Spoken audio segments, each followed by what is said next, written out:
Good morning, everyone. We will begin within a minute. We have a few folks who would like to join us.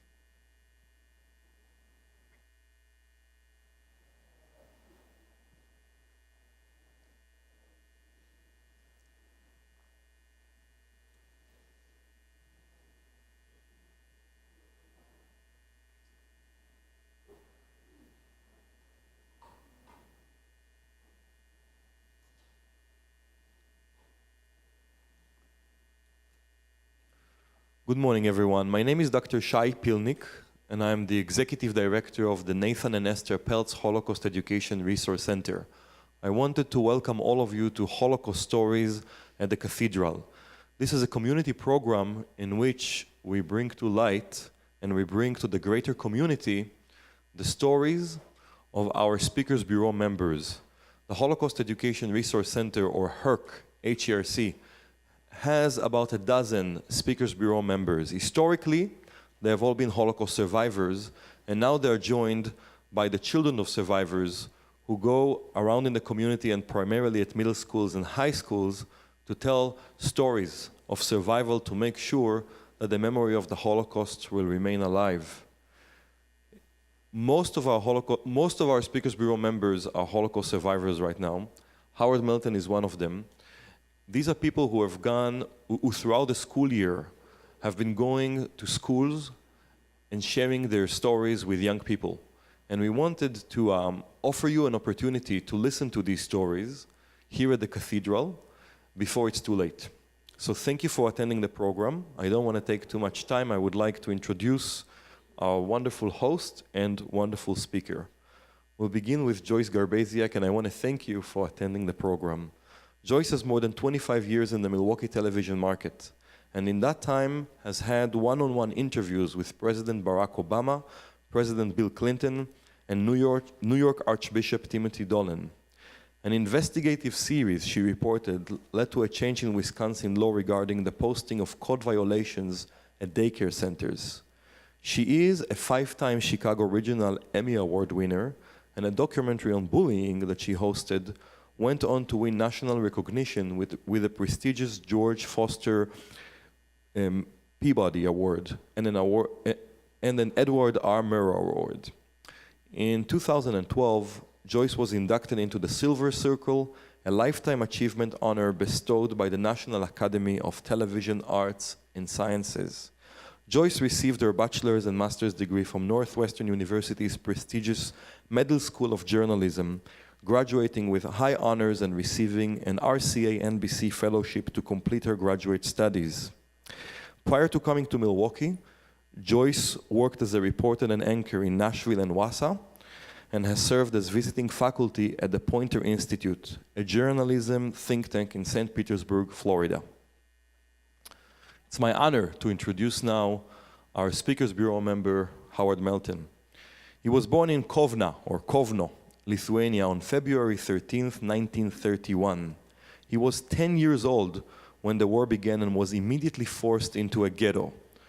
In the ghetto, his mother volunteered him to be shipped to a labor camp in Latvia to help build the airport there. Once there, he volunteered to work on a farm. His mother and younger sister were sent to Auschwitz in 1943 and gassed in January of 1945. Howard was sent to Dachau concentration camp. The conditions there were very harsh and people suffered from hunger and exhaustion. There were dead bodies everywhere, inside and out. In 1945, he was forced to march for 10 days. Howard said goodbye to his friend that was with him because the soldiers told them that they were going to be killed. That friend, by the way, is Al Beder, who is going to be our next speaker on November 19th. Because at the end of the march, Howard and Al were rescued by the American troops who were very kind and fed them hamburgers and chocolate. At age 14, Howard weighed only 55 pounds. Howard's father survived the war as well. He moved to New York City in 1949, but later moved to Milwaukee to be near his friend Al. Soon after, in 1950, he joined the Air Force and married in 1951. I would like to welcome the two of you and thank you for attending the program.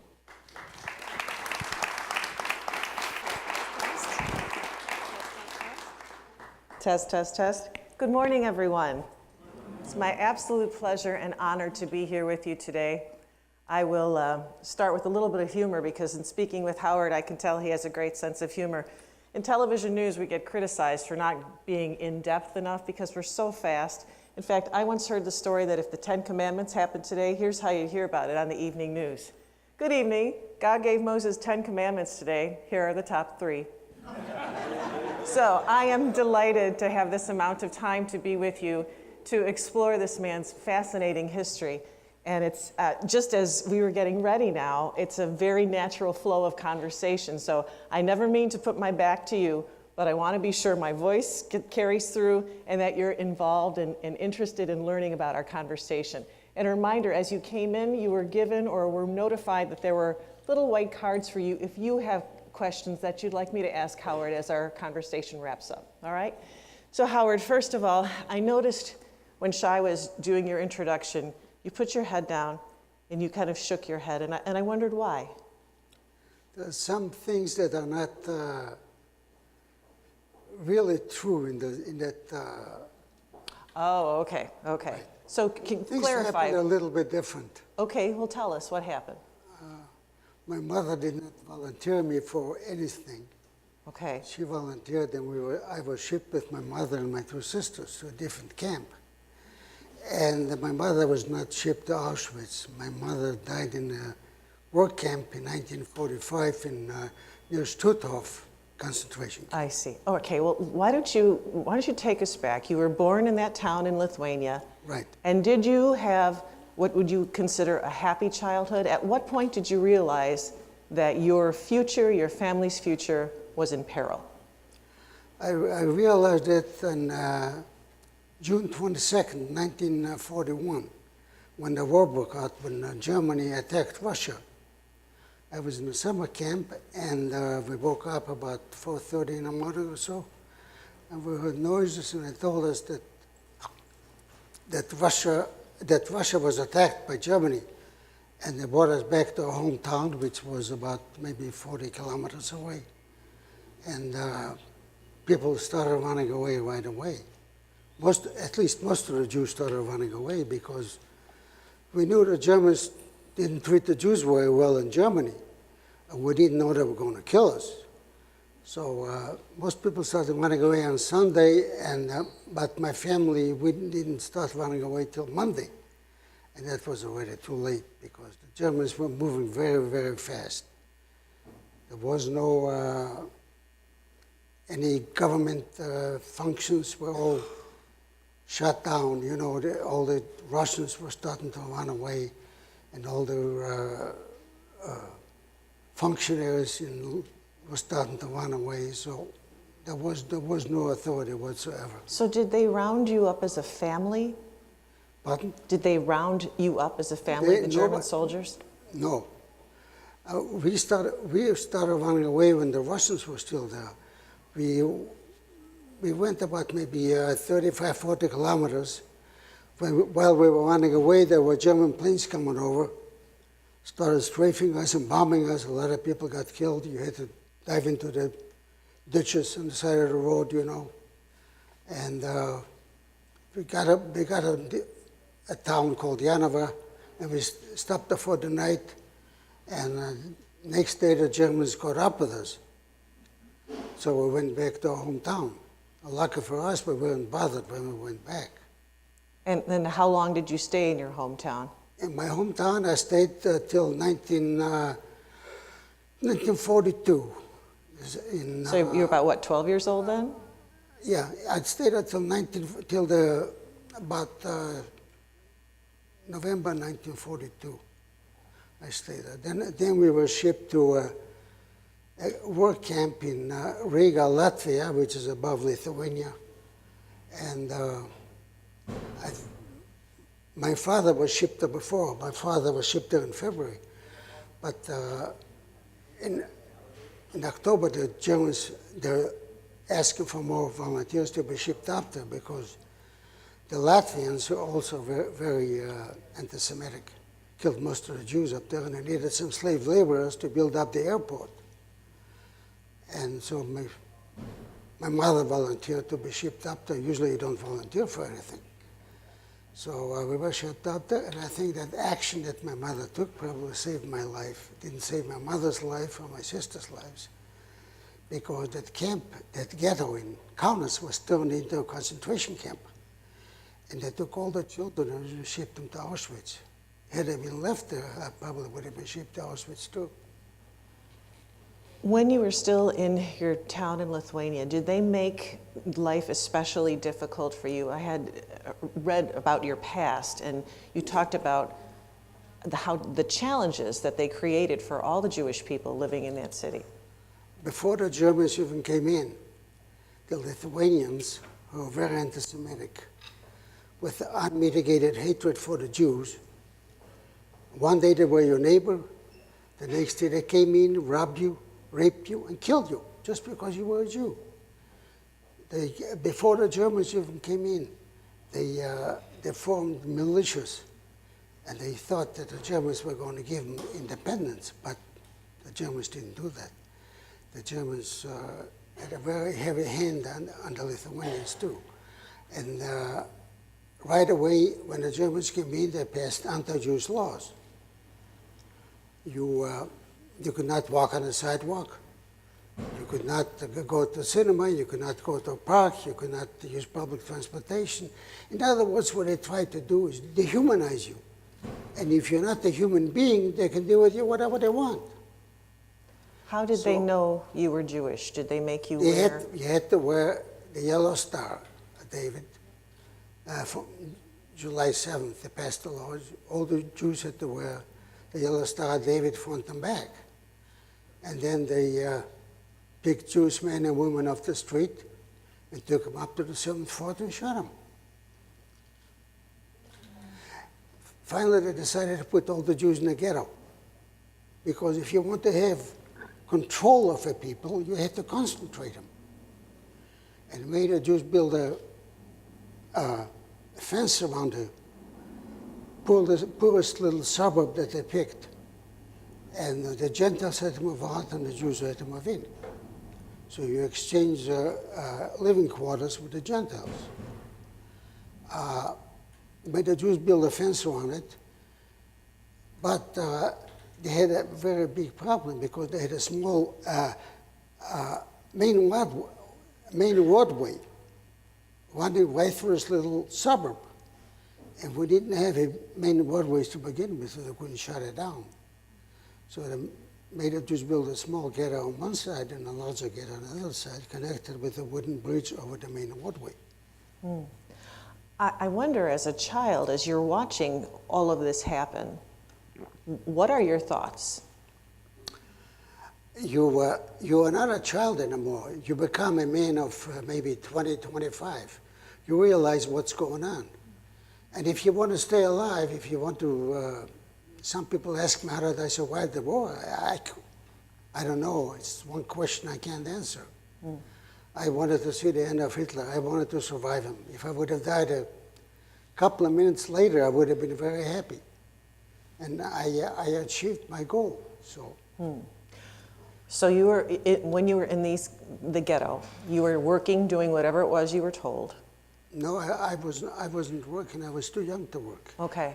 I was only 10 years old. So what did you do? My mother was working, and my older sister was working, and my father was working. And did you still have daily interaction with them? You could talk to them? They came, you were still a unit, they worked family 12 unit. hours a day, and they came home, and you know. And what I used to do, I used to go and collect the rations for the day, you know. At the beginning, they gave us horse meat. I'm sure it wasn't from young horses, it probably was from old nags, you know.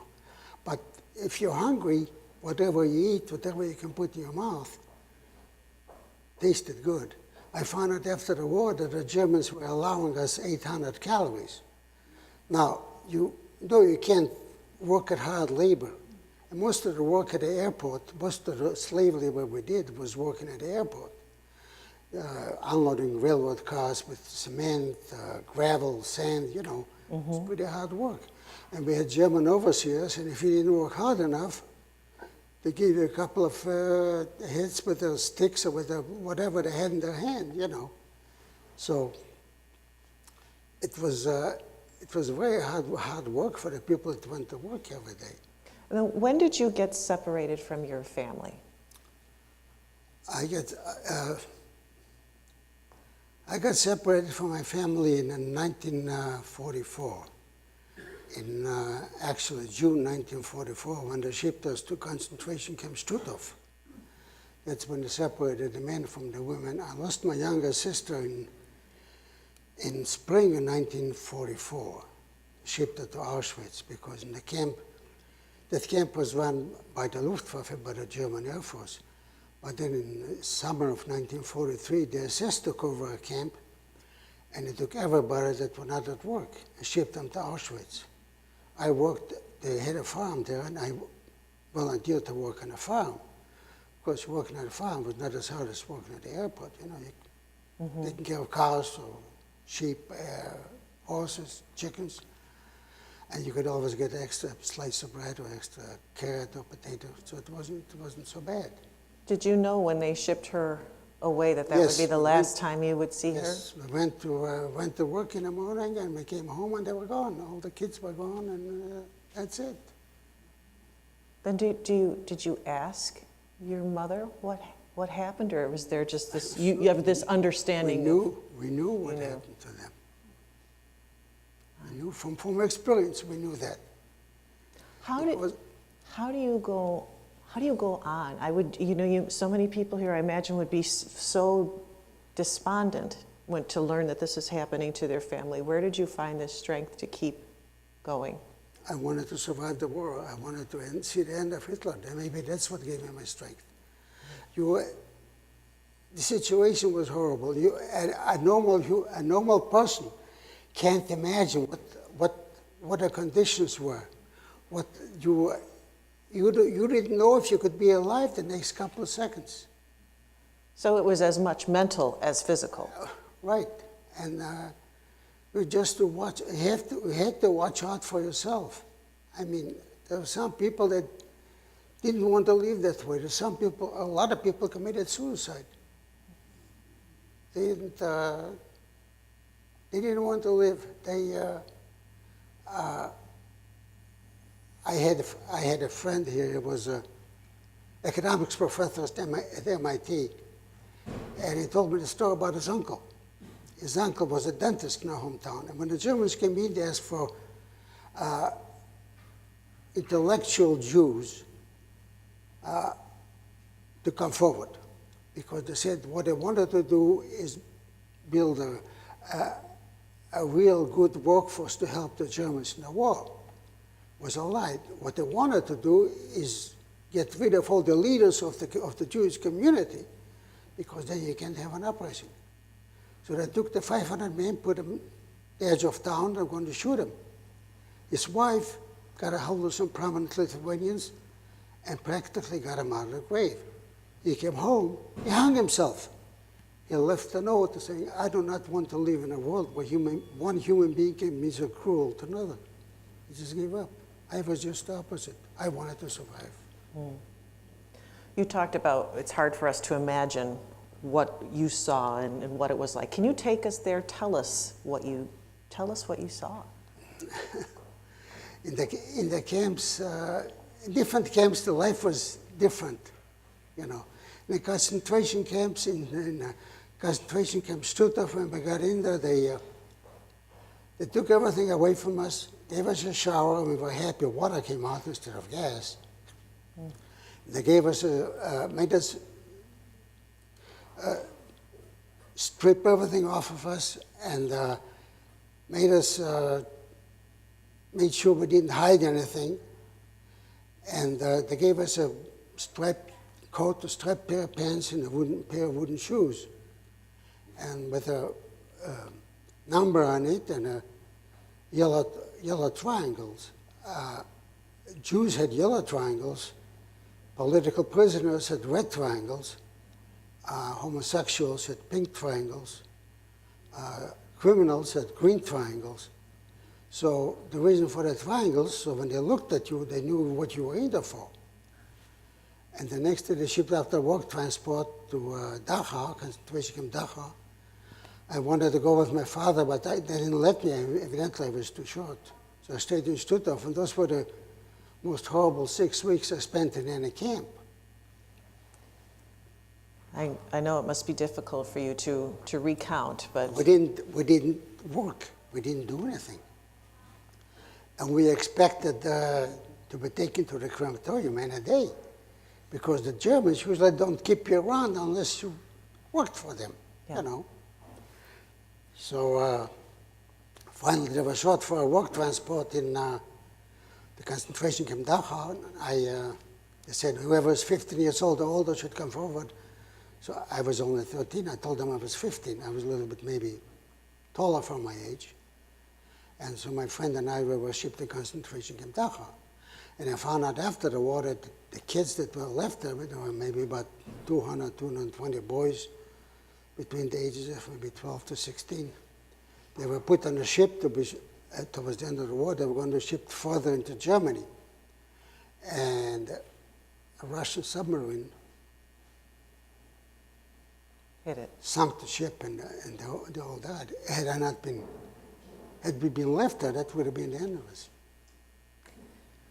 We've heard stories about, I'm just trying to remember my own history lessons, that the teeth being pulled for gold and equipment being made out of skin. I remember stories of lampshades with skin. Do you recall things like that? They only did that to dead people when they, you know, we were transported from one camp to another for work. So we were transported different than the people that were transported to Treblinka or Sobibor or to be killed, or to Auschwitz, you know. There they packed them in, maybe 100, 150 in a railroad car.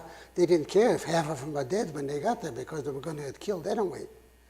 But we were transported different. We were transported, but the railroad car was separated in two halves. And there were two German guards in the middle of the railroad car. It was barbed wire between us. They stopped, they gave us food, they gave us water, because they wanted us for work. To keep working. But we were transported different than people that were going to be killed. When's the last time you saw your mother? My mother I saw in probably July 1944. I saw my mother and my sister were saying goodbye. They were maybe as far away as maybe that statue over there. And we waved to each other, and we talked, and we said, you know, to understand what you were saying. Take care, and that's about it. That's the last time I saw him. And you didn't know at that point? No, Yeah. You know, you didn't know what was going to happen to you. I mean, it's, you just tried to stay alive, that's all. And I saw some people jump on the wire. And, I mean, they couldn't take it anymore. But I told myself I got to survive. I wanted to see the end of it. So, and I did. And I'm very happy I survived. And I have a wonderful family.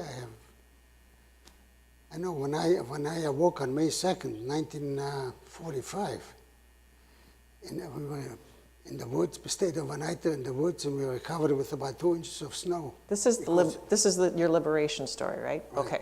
So we woke up in the morning and covered with a couple of inches of snow, and we found out that the guards had disappeared, the dogs had disappeared in the night. They were gone. So there's two old German soldiers met us in this little village called Warkirchen. And about 1, 2 o'clock in the afternoon, we saw some tanks coming down the road with some white stars. We didn't know the Americans used white stars. The Russians used red stars, but the Americans came in, and the first tank that came in was very dirty, but when it left, it was very clean, because people were crying and kissing it, and you know. The Americans were very good to us, maybe too good, to give us chocolates, sea rations, and hamburgers. And not having eaten for 7, 8 days, most people overate, and a lot of people died from overeating. Oh, you know. goodness. So, My friend and I were in hospitals for about 2 years. yeah, Howard and I were talking beforehand. So remember, he's 14 years old, and when he was liberated, weighed about 55 pounds. And he was saying that when you were finally exposed to this food, you overate. He spent the next 2 years in the hospital healing from everything, right? My goodness. And some of the doctors in the hospitals told us, it said, don't expect to live more than maybe 50, 55 years old, because what you went through, what your body went through, he said, that's, but I fooled them. How old are you, Howard? I'm 86. He's 86, yeah. It's tremendous. We'll keep our conversation going, but remember, if you have any questions, put a hand up and we'll get a card to you, okay? Tell me more about your assimilation then into the United States. Why did you come here? Because those years of recovery initially in the hospital were where? Germany? Germany. Okay, so what brought you to the U.S.? Well, my friend, I have a friend here who's 3 years older than I am. He went to school with my older sister. And we were in all the camps together. Actually, because of him, I came here. And in December 1947, he came here under orphan quota because his parents were killed. And he came in orphan quota because Truman instituted a quota. And I stayed in Germany. And I kept getting letters from him, how wonderful this country is, how great the people are. So I decided to come here too. So I came here in August 1949. And I think it was a very, very good decision because I met a wonderful woman. I've been married 66 years, and my life has just been wonderful. How did you navigate that? You were what, 19 years old when you came? 19. How does a 19-year-old figure out how to make that happen? How did you? And you had no family. You had no family, right? Your entire family had been. Yeah. Well, my father survived, but he went back to Russia. I took care of myself since I was 10 years old, 11 years old, and I mean, you become very smart. You become. I see some films, in the movies from kids in South America or in Africa that they look like they're 10, 11 years old, and they do a lot of things that maybe some grown-ups in the States couldn't do, and they do it. So you become streetwise. I mean, you know what's going on. You know what will help you and what will hurt you. So you're pretty smart then. So when you came to this country, you came to New York, not knowing English. Right, I went to school in New York to learn English, yes. All right. Then I came to Milwaukee, and in June 1950, the Korean War broke out. My friend got drafted into the United States Army. Wow. I didn't want to get drafted, but if you want to become a citizen, you had to serve. So I joined the United States Air Force. I served for 4 years in California. And I married in 1951. My wife graduated high school, and she came out to California. We got married. And after service, I came back to Milwaukee because she had family here, and I didn't have anybody, so I came back to Milwaukee. I lived there ever since. And then what did you do for your career? My career, I went to work in a salvage yard when I came to Milwaukee. In New York, I worked in a factory, in a plastics factory. And then I got a driver's license in New York. And I went to work for a zipper factory. Mm-hmm. I got my money, got a raise from $26 to $36. And when I came to Milwaukee, I went to work in a salvage yard because my friend worked in a salvage yard. And I was making $60 a week, so it was pretty good. Mm-hmm. And then I joined the United States Air Force. I stayed there for 4 years. And when I came out, my father-in-law was a butcher, was a kosher butcher. So he said, mind to come in and work with us. So I became a butcher. Wonderful. And in 1967, the butcher business went down the drain. Every big supermarkets opened up. So I told my father-in-law we should go into the salvage business because that's a business you can make money. So I went into the salvage business, and in 1990, my father-in-law passed away. He was 59 years old. And in 1967, I bought a salvage yard. Okay, so you're a businessman. My father-in-law, yeah. Yeah. And when he passed away, then he gave me the salvage yard, and in 1970. Oh, that's okay. Yeah, I was just trying to establish that. So you were a business person and an entrepreneur. I wanted to get you back though to, you talked about what got you through it was your desire to see Hitler gone. And when it became clear to you after your liberation that he was no longer a threat, what was that like for you? That was a feeling that was, it's hard to describe a feeling like that. I think I had maybe the same kind of feelings when I got married. Maybe I had the same kind of feelings when my first son was born. You know, it's you're very elated. You're very, I mean, you don't know how happy you are. I mean, you can't describe it, how happy you are because something good has happened to you.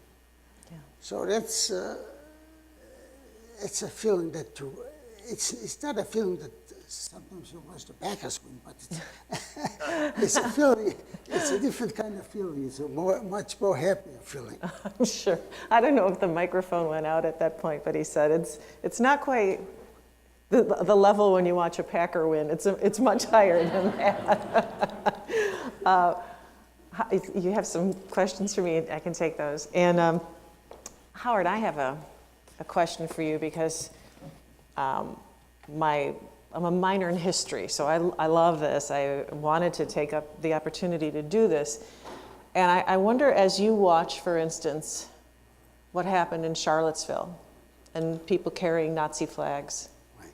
What are your thoughts as you saw those images in 2017?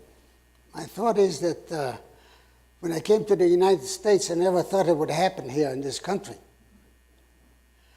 And the young man that was carrying the flag, I thought maybe his grandfather or maybe his uncle was in the Second World War and was fighting the Germans. And right now, I don't know if somebody in his family didn't die during the war. And this guy is carrying the Nazi flag. I mean, it's beyond my understanding. I mean, I just can't understand it. Maybe I'm not that smart. No, imagine it would be very, very hurtful as you saw that. I'm going to read some of the questions from our audience members. What was Jewish life like before the war in your hometown? For example, how were you treated by the non-Jews in that town? Well, we were held down. Lithuania was very anti-Semitic. Lithuania was about, say, maybe 96-97% Catholic. And the Jews had separate schools, the Jews had separate neighborhoods, the Jews were held down. The Jews could not achieve any high position in the government. The Jews could not achieve any high position in the judiciary or in the military. So, but you were treated, I mean, you know what life was in Lithuania, and you know where your position was. So, I mean, life was pretty good, I would say. Of course, it was not as good as in the United States, but life was normal, you know. Sometimes when you came home from school, some hooligans beat you up, but that's what you expect. As you examine all of this, it would be easy to question the existence of God or have anger with God, do you? No, I'm not angry with God. I usually listen to NPR radio, and about 9-10 years ago, I heard Elie Wiesel on the radio saying that he was angry with God. I'm not angry with God. God didn't do it. People did it. God gives you a choice. The choice is not up to you. The choice is not up to God. The choice is up to you. It's what you do from the time you're born till the time you die. You choose choices. So if you choose something bad, you can't blame God for it. You got to blame yourself. I still believe in God. I still go to synagogue, but not as often probably as I should, but I still believe in God. Howard, how were you able to forgive? Pardon? How were you able to forgive? Were you able to forgive? I can't forgive anybody. The people that got killed are the only people that can forgive. I don't blame some kids ask me, do you hate the Germans? I said, I don't hate the Germans. I don't hate the Lithuanians, the Latvians, the Slovaks, the Ukrainians. I said, I only hate the people that perpetrated it. I don't hate the sons and daughters for what their parents did. Were any of the guards sympathetic to the conditions or the treatment of the Jews? There were some guards that were pretty nice to us, especially in the last camp where we were. There was one guard that told us when Paris fell. He told us when the Americans crossed the German border. He told us, he says, keep doing what you're doing. You'll survive the war. And so there was an article in the Milwaukee Journal a long time ago that there was a Lithuanian that immigrated to the United States under false pretenses, and they found out there was a guard in the camp, and they was going to send him back. So one of the reporters interviewed me and said, what should they do to him? I said, well, they should send him back. I said, it was after Lithuania became independent from Russia. I said, if they would have sent him back when the Russians were there, they probably would have been punished. But now he'll probably get a pension in Lithuania. In what way, if at all, did your faith in God help you survive? I don't think my faith in God helped me survive. I think my faith in... I don't think I was thinking of God when I was in camp. No, I was not thinking of God. Even though I went to a religious Hebrew school, I was not thinking of God. Not at all. Not at all. No. So may I ask you then, what did consume your thoughts? Just getting to the next day, that was it? Right. Get from one day to the next, just surviving. Just not to get in trouble, just to do what the Germans told you to do, and do it maybe a little bit faster than what they expected you to do, and just staying out of trouble. That was the main thing. Do all you could to increase your chances for survival. Because any German could just take his shovel and just hit you over the head with it and kill you, if he didn't like you, or if you acted differently with what he wanted you, or you spoke back to him. And you saw that? Oh yes, it was very common. Before the liberation, did you have a sense that the war was ending? Oh yes, we knew the war was ending, because the grapevine, we used to call it the grapevine, the prisoners called it the grapevine in the camps, was very good. We knew the grapevine. Right. In July 1944, I was in concentration camp Stutthof, and we knew that they tried to assassinate Hitler without any radios, without any newspapers, without anything. We knew that had they succeeded, I probably wouldn't be here. I probably wouldn't be back in my hometown. No. And I knew that my father was in camp number 2, and I'm sure my father knew that I was in camp number 10. So, I mean, we knew what was going on.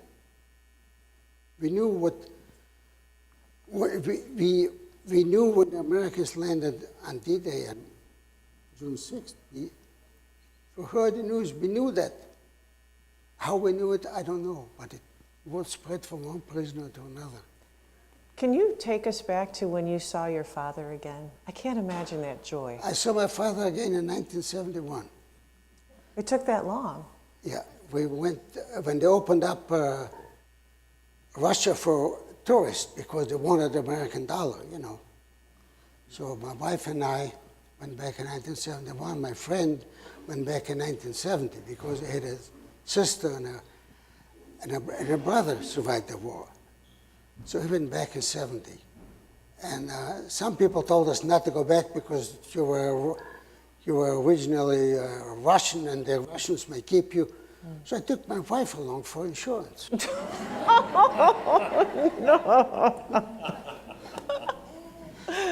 But the Russians didn't bother us. We had American passports and so. But Did you talk about what you and your father had seen? Did you, once you finally sat down with him, did you talk about everything, or did you just move forward? We didn't actually talk that much because we were too happy to see each other, and you know, it was such a happy occasion that you know, it was very different than, you know, when you last saw each other. It was.